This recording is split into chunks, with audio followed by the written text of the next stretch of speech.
What's up, everybody? I'm Finn McKenty. You may know me from my channel, the Punk Rock MBA. I'm the internet's second busiest music nerd, and today I'm going to talk to you about my very favorite topic, metalcore. Specifically, a handful of metalcore gems that I think have gotten maybe lost in the cracks a little bit. Some underappreciated metalcore gems that I love, and I hope you will love too. Now, if you are watching this video, then you probably already know about Converge and Botch and all that kind of stuff. I'm not going to waste your time telling you about stuff you already know about. I am here to give you the deep cuts, or at least kind of deep cuts. And if you like this video or any of the stuff I recommend in this video, then of course I would love it if you subscribe to my channel. Again, it's called the Punk Rock MBA. And with that out of the way, let's get into it. Number 1, Entheogen by Bloodlet. Now, for those of you who don't know me, which is most of you, I'm guessing, I grew up in the 90s hardcore scene, and these guys were one of the most interesting bands from that whole scene, one of my favorite bands, and unfortunately, even though they were kind of big back then, they seem to have been sort of forgotten by the 90s hardcore history books. I don't know why. I guess if I was going to compare it to anything, I would say maybe like the really early metalcore stuff like Overcast and Starkweather, with maybe a dash of the discordant weirdness of Dead Guy and Neurosis. They've got a few things in their discography, but Entheogen is the one that I would suggest you listen to. If you've already heard that and you want more, I would check out Eclectic. That's the album that collects all their early 7 inches and demos. I think that's pretty good too. But Entheogen, in my opinion, is their finest moment, and if I had to pick one song, my suggested song off that album would be Brainchild. And number 2 is Headspace by Issues. So switching gears from the 90s to today, these guys are hands down my favorite band of this whole generation of metalcore. As the kids say, there's levels to this shit, and Issues is 10 levels ahead of absolutely everybody else in the genre. They kind of jokingly call themselves jazz, like DJAZ, gent plus jazz, and that's pretty dumb, but it's actually kind of accurate. I kind of think of it as like, what if Tower of Power played 8-string guitars? Because honestly, if you took a Tower of Power song and like rearranged it for like a gent ensemble, that's really what you would get. They're drawing much more from like jazz, funk, R&B, hip-hop, that kind of thing, than they are like the standard metalcore playbook. The song I would suggest is called The Realest. It's the first song off of Headspace, but they should have a new single out by the time you watch this video, so check that out too. Number 3 is Fury and the Fallen Ones by The Ghost Inside. My wife calls these guys hardcore core because they're not exactly hardcore, but they're not exactly metalcore either. If metalcore is metal plus hardcore, The Ghost Inside is like hardcore plus metalcore, which would make them hardcore core, right? Anyway, as far as the sound, I would say, like, think of it as if Terror had been listening to a bunch of Killswitch Engage before they wrote their next album, which also makes them the perfect transition band for metalcore kids who are leaving their scene phase and entering their real hardcore phase. The next step is simple. Buy the entire Triple B Records catalog and hope nobody notices your Woe Is Me tattoo. Anyway, it might sound like I'm making fun of the band. I'm totally not. In all seriousness, I legitimately love this band, especially this album. All their albums are great, but this is my personal favorite. I think it's also the most underappreciated. And if you were going to listen to one song in there, my suggestion is the song The Lion War.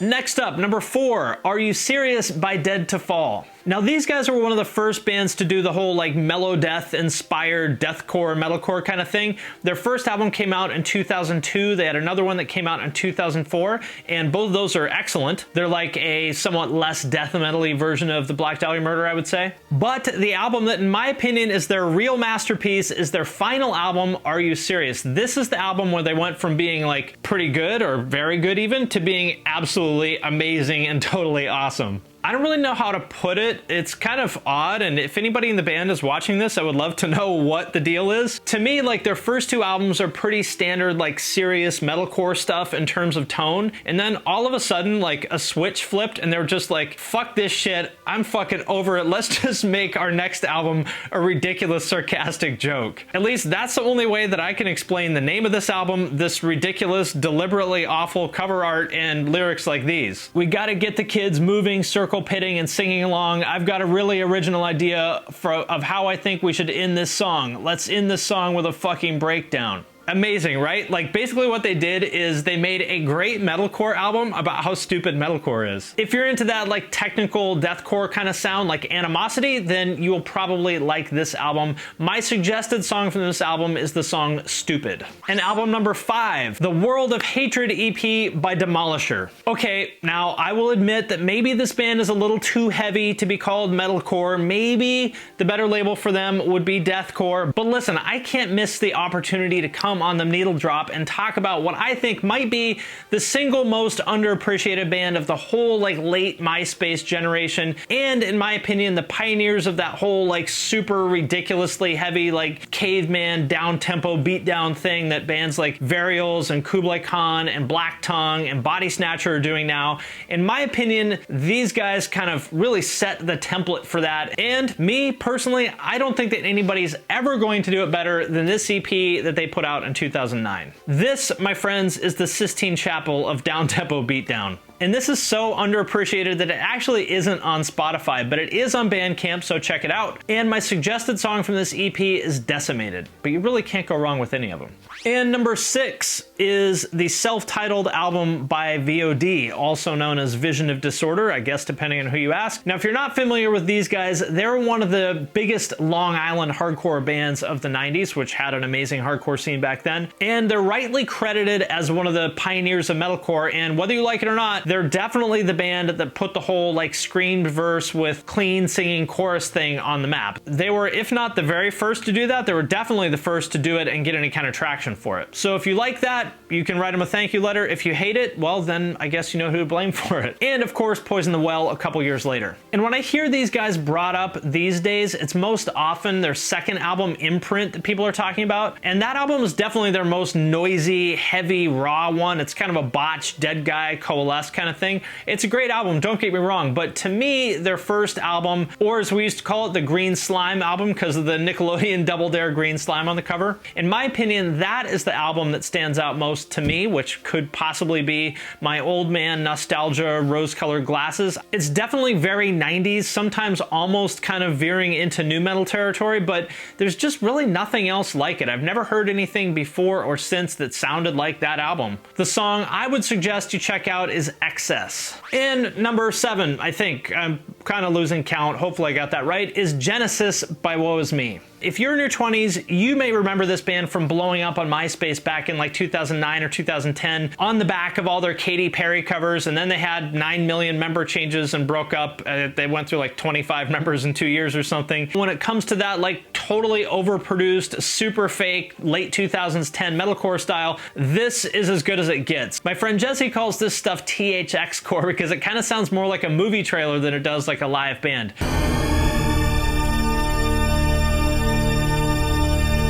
It's so over the top, like so edited, so sample replaced, so produced, and I love all of it. Like if you've ever heard an actual drum set being played by a human, you will recognize that the sounds on this album that are supposed to be drums are very clearly not a drum set. But who cares? Because this album slaps. This is top shelf late 2010s metalcore with the big chunky breakdowns, the giant clean singing, like almost pop punk kind of choruses. If you ever wanted to hop into the time machine and go back to the days of neon cartoon monster merch and swoopy haircuts, well, I can't help you. I don't think that exists. But if you fire up this album, it might be the next best thing. My suggested song on this album is Story to Tell. And I think we're on number 8 now, which is Disgusting by Beartooth. And you might be saying, wait a minute, what is Beartooth doing on a list of underappreciated bands? They have 1 million listeners on Spotify, and their last album was #1 on the US indie charts. And you're right, but the reason I'm bringing them up in this video is because I think their first album is a little bit slept on. Don't get me wrong, the new stuff is great, but Disgusting is an amazing, unique album, and I'm gonna use every opportunity I can to talk it up. It's kind of hard to categorize it because really there's nothing else like it. It alternates between this like really nasty, grimy, pissed off hardcore that almost sounds like something Kurt Ballou would do, and then these like big, huge, hooky pop choruses that sound like something from a Demi Lovato song. And somehow it all just kind of works because Caleb is one of those freakishly talented people that can pull that kind of shit off. Whole album is great, but my suggested song would be Beaten in Lips. And lastly, number 9 is Perfect War Forever by Glasscloud. These guys are the epitome of one of those weird situations where a band was really good, got signed to a legit label, EVR in this case, but somehow still never really got any traction and then just kind of broke up without anybody noticing. Which is really too bad, because I think as far as that whole cohort of bands that do the like ridiculously heavy 8 or 9 string thing where like everything in the band is turned into a percussion instrument, the whole like post-Meshuggah thing, I guess basically you could call it, I think Glasscloud does it as well as it's ever been done. So if you're into bands like the Acacia Strain or Varials or the newer Amir stuff, and I mentioned Amir because the drummer and guitarist in Glasscloud are now in Amir, then you definitely want to check this out. The song I would recommend is called Trapped Like Rats.